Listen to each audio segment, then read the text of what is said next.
February considered to be as a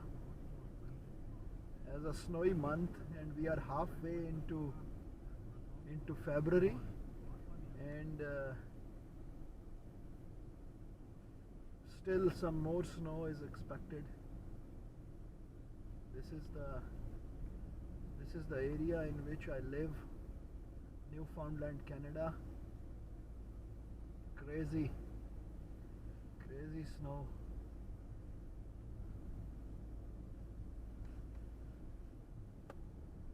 Look at that.